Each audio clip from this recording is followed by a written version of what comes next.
ఈరోజు మనం from failure to success అనే పుస్తకాన్ని గురించి తెలుసుకుందాం. రచయిత మార్టిన్ మెడోస్. ఈ పుస్తకం యొక్క ముఖ్య ఉద్దేశ్యం అపజయం అంటే ఓడిపోవడం కాదు, అది నేర్చుకునే ప్రక్రియలో ఒక భాగం. Redefining failure. మీరు ఒక లక్ష్యాన్ని పెట్టుకున్నప్పుడు కేవలం ఫలితం మీద కాకుండా ఆ ప్రక్రియలో మీరు ఏమి నేర్చుకుంటున్నారో దానిపై దృష్టి పెట్టాలి. 5 step process to deal with failure. అపజయాన్ని అంగీకరించండి.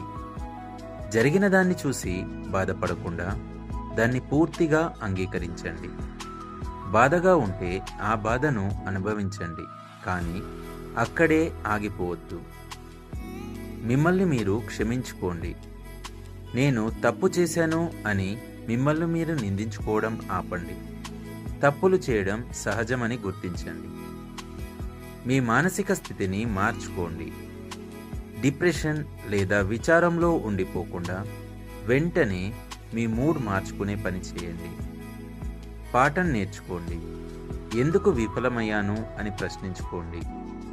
ప్లాన్లో లోపముందా లేక ప్రయత్నంలో లోపముందా అని విశ్లేషించుకోండి. తిరిగి ప్రయత్నించండి. నేర్చుకున్న పాఠంతో కొత్త వ్యూహంతో మళ్ళీ పని మొదలుపెట్టండి. Types of failure. అవాస్తవిక అంచనాల వల్ల వచ్చే అపజయం. రాత్రికి రాత్రే విజయం సాధించాలని కోరుకోవడం వల్ల వచ్చే ఫెయిల్యూర్ ఇది.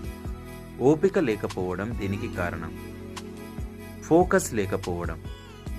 ఒకేసారి చాలా పనులు చేయడానికి ప్రయత్నించి దేనిలోనూ విజయం సాధించలేకపోవడం. భయం వల్ల వచ్చే అపజయం.